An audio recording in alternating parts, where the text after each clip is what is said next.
Momento de iniciar una emisión más de Impacto Económico. ¿Cómo les va? Espero que se encuentren bastante bien. Mi nombre es Daniel Rosas y vamos a continuar como todos los días con los titulares de esta emisión. En nuestro mundo hoy, las reservas internacionales de Rusia marcan un nuevo récord. En nuestro expediente económico estaremos abordando cómo el genocidio en Gaza es un negocio redondo para las empresas de muchos países, según demuestra un informe de la ONU revelado recientemente. Y en nuestro recorrido digital hablaremos del presidente de Estados Unidos, Donald Trump, pues él mismo dice que impondrá aranceles del 25% a Japón, Corea del Sur y otros países. Vamos a comenzar.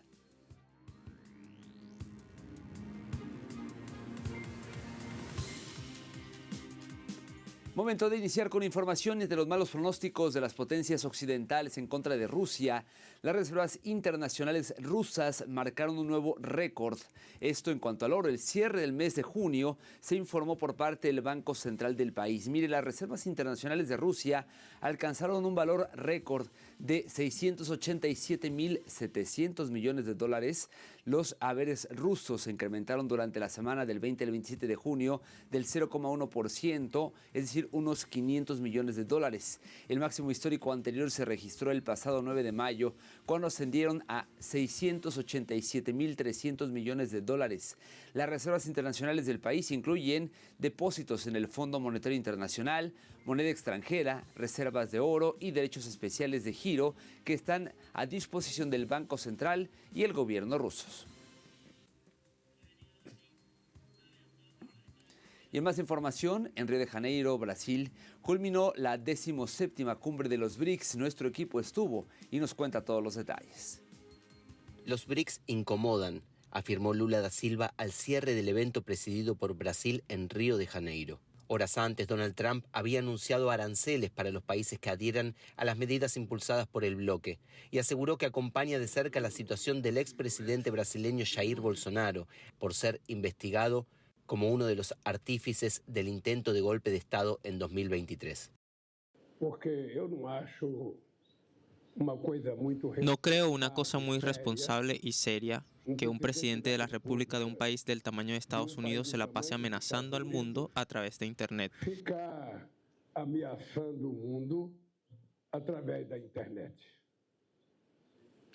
No es correcto. No es correcto. Tiene que saber que el mundo cambió. No queremos un emperador, somos países soberanos. No queremos emperador. Nós somos países soberanos. Si él cree que puede arancelar, los países tienen derecho a arancelar también. Los países tienen el derecho de taxar también. Existe la ley de la reciprocidad. Existe la ley de la reciprocidad. El apoyo de Rusia y China a mayor participación de Brasil e India en el Consejo de Seguridad de la ONU fue agradecido por la Cancillería brasileña. Los miembros de los BRICS aseguran que es necesaria la reformulación de la entidad, a la que consideran paralizada frente a la multiplicación de conflictos bélicos en el planeta. Compartimos posturas sobre los problemas clave de la agenda internacional. Confirmamos nuestra actitud de nuestro deseo de formar un orden mundial multipolar más justo que se base en los principios de la ONU y no unos principios separados cuando nuestros compañeros occidentales eligen los principios que les parecen más convenientes en el marco de sus aventuras internacionales, sino en el sistema universal tal como fue creado, escrito y luego ratificado por diferentes países en toda su totalidad y las exigencias de la Carta de la ONU. La ampliación del bloque no fue un impedimento para las tareas en la cumbre. Cuando fue consultado por la ausencia de Venezuela y las posibilidades de ingreso de otros miembros latinoamericanos, Lula da Silva aseguró que los BRICS son una metamorfosis ambulante y las puertas nunca están cerradas. El ingreso de Cuba fue considerado valioso en el área de salud. El ministro de Salud de Cuba estuvo en Brasil en la reunión de los BRICS. Visitó el Instituto Fiocruz, porque hay productos de Fiocruz desarrollados hoy que colocan Brasil a través del sistema de salud único, que es fruto de la cooperación con Cuba, desde medicamentos importantes para enfermedades de sangre y vacunas, en todo lo que haya de tecnología en Cuba, que sea importante para Brasil y para los BRICS. Vamos a querer fortalecer más esa cooperación y producir más. Medio ambiente, inteligencia artificial y salud fueron los ejes temáticos para la búsqueda de un mundo más equilibrado. Las discusiones ambientales no avanzan en el sentido y a la velocidad que se requiere. Las sociedades opulentas se resisten a cambiar sus insostenibles e irracionales patrones de producción y consumo. Las soluciones se postergan, se concertan compromisos mínimos y no existe la voluntad política de quienes más deben aportar a la solución de la crisis ambiental. No menos complejos son los desafíos de la salud global, las brechas entre países y poblaciones, la desigualdad en el acceso a los servicios de salud, material sanitario y tecnologías, y la imposición de medidas coercitivas unilaterales excluyen a decenas de millones de seres humanos del vital derecho a la salud. Brasil promete continuar trabajando en las actividades del bloque hasta fin de año cuando la presidencia sea traspasada a India. Le contamos ahora que expertos alemanes advierten la desestabilización de la economía tras la imposición de aranceles de Estados Unidos que entrarán en vigor a partir del próximo 1 de agosto. En toda Alemania existe una crítica generalizada a los cambios de postura de Estados Unidos que, según muchos, socavan la confianza y la obstaculizan. También, obstaculizan la cooperación. Asimismo, estas acciones incentivan la interrupción de las cadenas de suministro y los riesgos para sectores clave como el acero. Además, la opinión pública alemana refleja un creciente malestar por el unilateralismo estadounidense, condenando su impacto disruptivo en los procesos y en las estrategias comerciales a largo plazo internacional, señalan expertos.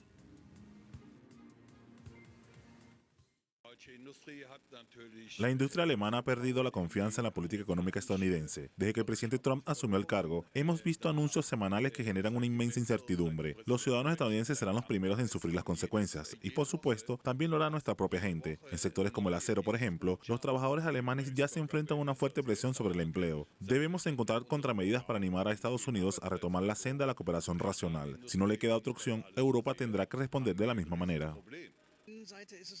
Toda la estrategia arancelaria de Estados Unidos ha sacudido los cimientos de la estabilidad económica mundial. Y no se trata solo de Alemania. El mundo entero está lidiando con las consecuencias. Ya nadie puede hacer predicciones confiables. Si Estados Unidos sigue este rumbo, el resultado será una situación perdida. Espero que todos, incluidos los estadounidenses, podamos llegar a la misma conclusión de que este camino solo arruina la economía mundial y no contribuye en nada al crecimiento ni a la prosperidad a largo plazo.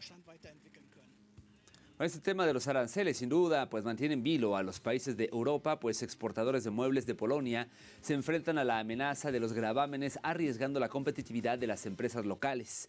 Ante este escenario, la industria del mueble está en alerta. Estados Unidos es uno de los principales mercados para los exportadores de muebles polacos, pero las nuevas amenazas podrían interrumpir este crecimiento, costando decenas de miles de empleos y complicando las relaciones comerciales entre ambos países.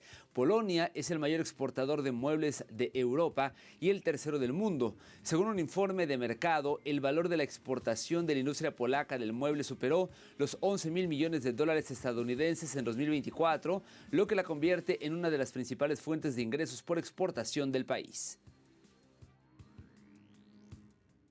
Es un mercado grande y una gran alianza para nosotros. Por lo tanto, no podemos reducirlo día a día. Y, por supuesto, tenemos que resolver el problema juntos y gestionar esta situación durante las próximas semanas hasta encontrar la mejor solución para nosotros, pero sobre todo para nuestros clientes. Todos los que dirigimos la empresa estábamos seguros de que tras el cambio de la situación política en Estados Unidos nos encontraríamos con un entorno empresarial mucho más favorable. Pero por desgracia, la situación es aún más difícil, más compleja y difícil para los negocios. Sin duda, creo que afectará a nuestros exportadores de muebles, pero solo son 500 millones de dólares estadounidenses. En otras áreas obtienen ganancias, hacen negocios, así que esta pequeña cantidad no les afectará mucho. Hacemos una primera pausa en la emisión del día de hoy y no se vaya, por favor, porque al volver en nuestro expediente económico estaremos abordando cómo el genocidio en Gaza es un negocio redondo para empresas de muchos países, según demuestra un informe reciente de la ONU. Así que ya volvemos.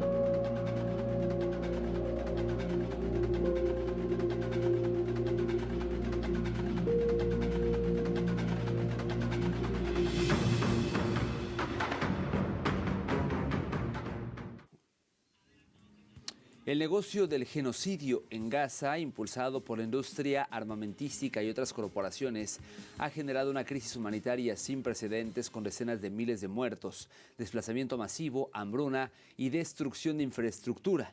Así lo denuncia un informe de Francesca Albanese, relatora de la ONU para Palestina, en donde expuso ante el Consejo de Derechos Humanos estas cifras. Revisemos los números y quiénes se han lucrado en el siguiente informe. Un informe de la relatora de la ONU, Francesca Albanese, revela que la ocupación israelí es un negocio lucrativo para las empresas de armas, tecnología y finanzas que obtienen ganancias récord apoyando la maquinaria de guerra, en el que según participan más de 60 empresas cómplices, entre ellas Lockheed Martin de Estados Unidos, que provee los F-35 que lanzaron 85,000 toneladas de bombas. Caterpillar, donde sus excavadoras demolieron el 70% de Gaza y posiblemente enterrando vivos a heridos, entre otras empresas y multinacionales. Asimismo, Albanese exigió un embargo militar total a Israel, sanciones a empresas cómplices y que la Corte Penal Internacional procese ejecutivos por genocidio y lavado de dinero.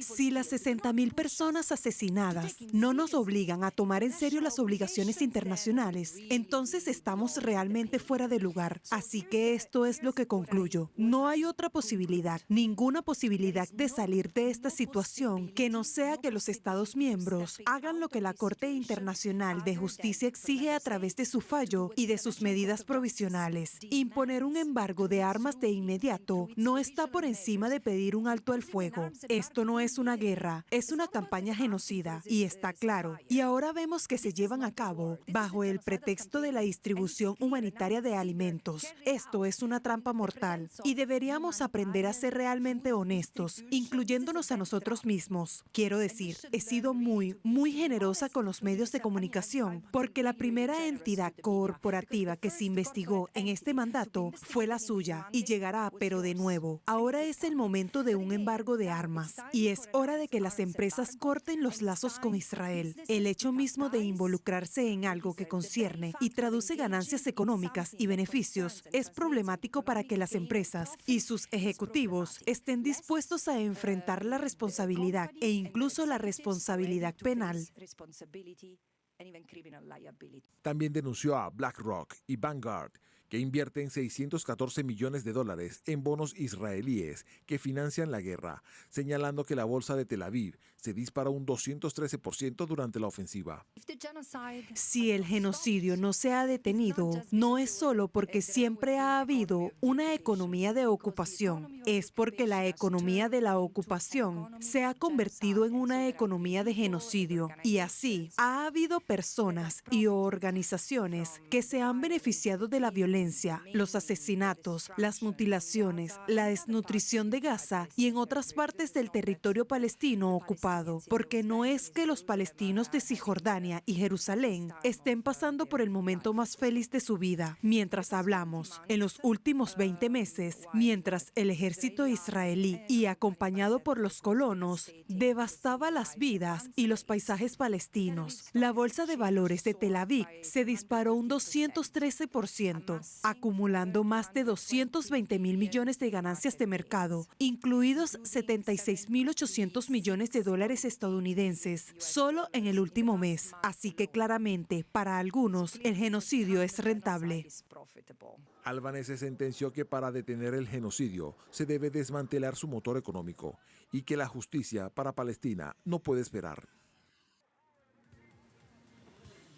Ahora veamos un poco sobre esas empresas globales denunciadas por Albanese que lucran con el genocidio en Gaza. Al menos 60 multinacionales financian y se benefician de la maquinaria de guerra israelí en Palestina, según el informe de la relatora de la ONU. Lockheed Martin de Estados Unidos provee los aviones F-35 que han lanzado 85.000 toneladas de bombas sobre Gaza. Elbit Systems e Israel Aerospace Industries desarrollan drones y tecnología militar probada en civiles palestinos con ganancia récord tras el aumento del 65% en el gasto militar israelí. Hablamos de 46.500 millones de dólares en 2024. Caterpillar, empresa de Estados Unidos, suministra excavadoras usadas para demoler viviendas y enterrar personas vivas, mientras BlackRock y Vanguard invierten 614 millones de dólares en bonos y guerra israelíes y empresas armamentísticas. Chevron extrae gas en aguas palestinas ilegalmente ocupadas, pagando 453 millones de dólares en regalías a Israel. Plataformas como Airbnb y Booking.com normalizan la ocupación al listar 350 propiedades en colonias israelíes ilegales. Tecnologías como Microsoft, Google y Palantir facilitan sistemas de vigilancia e inteligencia artificial para operaciones militares.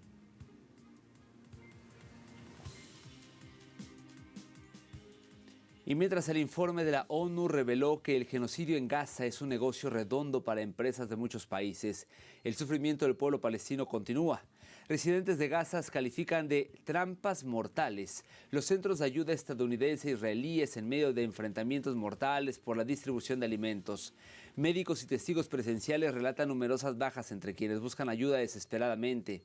En el hospital Nasser de Khan Younis, uno de los pocos centros que aún funcionan en el sur de Gaza, los médicos están desbordados por las recientes o los pacientes con heridas de balas sufridas cerca de los puntos de ayuda. La mayoría de los heridos son mujeres y niños, muchos con balas en el pecho, la cabeza o las rodillas, según el personal médico. Dijeron que quienes intentan recoger cajas de alimentos se exponen habitualmente a peligros mortales. Iba de camino desde mi casa al área de distribución de ayuda. En el camino me dispararon en la pierna y después perdí el conocimiento. Mis amigos me dieron primeros auxilios y me llevaron al hospital. Cuando llegamos al punto de ayuda, nos convertimos en montones de carne, uno encima del otro. Requiere un sufrimiento inmenso recibir la ayuda. Al irnos, los estadounidenses y los israelíes abrieron fuego contra nosotros y lanzaron granadas. Los proyectiles de artillería también comenzaron a llover y hubo muertos. Mi hijo fue al campamento de ayuda estadounidense por la falta de comida y agua. Lo que llaman ayuda estadounidense no es ayuda, es una masacre del pueblo palestino. Como pueden ver, todos los heridos que nos rodean vinieron de ese campamento. Es una trampa para el pueblo palestino. Quieren eliminar el resto de nuestros hijos. Le prohibí a mi hijo ir, pero fue de todos modos. Y ahora, como pueden ver, ya se ha herido. Con esta información hacemos una segunda pausa y al regreso tendremos nuestro recorrido digital. Hablaremos de Donald Trump, que anuncia nuevos aranceles para Japón, Sur Corea y también otros países. Ya volvemos.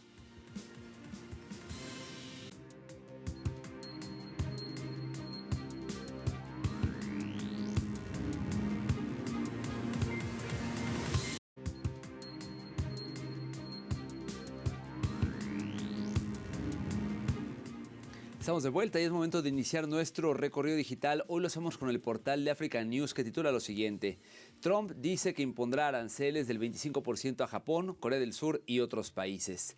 De acuerdo con pues unas cartas dirigidas al presidente de la República de Corea y al primer ministro japonés que publicó The Truth Social, Trump dijo que los nuevos aranceles serán separados de de los demás aranceles sectoriales. En las cartas casi idénticas, Trump dijo: por favor, entiendan que la cifra de 25% es mucho menor de lo que se necesita para eliminar la disparidad del déficit comercial que tenemos con su país. Trump advirtió que si ambos países aumentan sus aranceles en respuesta, Estados Unidos aumentará los suyos en la misma cantidad. Avanzamos con actualidad RT que reseña: la Unión Europea amenaza con las sanciones más duras contra Rusia en 3 años. Dice esta información que el ministro de Asuntos Exteriores de Francia, Jean-Noël Barrot, aseveró este lunes en una entrevista con Quest France que la Unión Europea prepara un nuevo paquete de sanciones contra Rusia, el más duro desde 2022. Según el alto funcionario, las nuevas sanciones incluirán embargos sobre el petróleo refinado de terceros países que siguen importando crudo de Rusia, restricciones a las transacciones financieras y sanciones a los bancos que ayuden a Rusia a eludir las sanciones que ya están en vigor, así como la inclusión en la lista negra de otros 100 buques supuestamente usados para transportar petróleo ruso. Por su parte, La República nos muestra en su titular: Emiratos Árabes y Bahamas, nuevos mercados a los que se exportan huevos y pollo. Colombia sigue apostando por ampliar su canasta exportadora y diversificar los mercados para no depender de un solo socio comercial. Es por ello que anunciaron que ya son 11 los países a los que están enviando cajas de huevo y pollo, incorporando Emiratos Árabes, las Bahamas y Namibia. Estos 3 mercados se suman a la lista a la que llegaban esos productos agrícolas colombianos, que está compuesta por Japón, Cuba, México, Perú, Venezuela, Bolivia, Ecuador, la Unión Europea Euroasiática, que comprende a Kazajistán, Rusia, Bielorrusia, Armenia y Kirguistán. Y para finalizar nuestro recorrido digital lo hacemos con el diario venezolano Últimas Noticias, que titula: Departamento del Tesoro renueva licencia que permite a PDVSA negociar gas. La Oficina del Controlador de Activos Extranjeros, la OFAC por siglas en inglés, del Departamento del Tesoro de Estados Unidos, emitió una nueva licencia y autoriza todas las transacciones que sean ordinarias, incidentales y necesarias para la entrega y descarga de gas licuado de petróleo en Venezuela hasta las 12:01 del 5 de septiembre de 2025. La medida incluye transacciones que involucren al gobierno de la República Bolivariana de Venezuela, Petróleos de Venezuela S.A. PDVSA o cualquier entidad en la que la estatal petrolera posea, directa o indirectamente, un 50% o más de participación, siempre que el gas licuado de petróleo haya sido cargado en un buque en o antes del 7 de julio de 2025.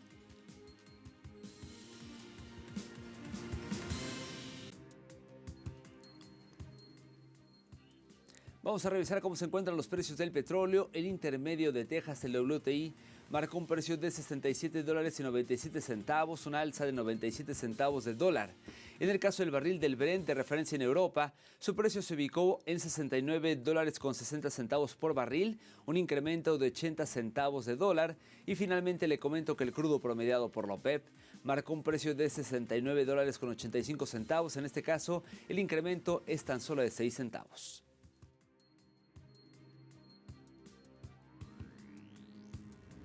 Llegamos así al final de esta emisión. Gracias como siempre por habernos acompañado y recuerde como siempre que en telesurtv.net, que es nuestro portal, está toda la información a su alcance. Le invito también a estar en contacto a través de nuestras comunidades de Telegram o de WhatsApp, así como a través de nuestros perfiles de redes sociales. Nos encuentra en Facebook, TikTok, Instagram, YouTube, Dailymotion y por supuesto en X. Le invito a seguirnos en @TelesurImpactoE y @DanielTelesur. Nos despedimos por ahora, pero nos vemos pronto con más de Impacto Económico. Hasta entonces.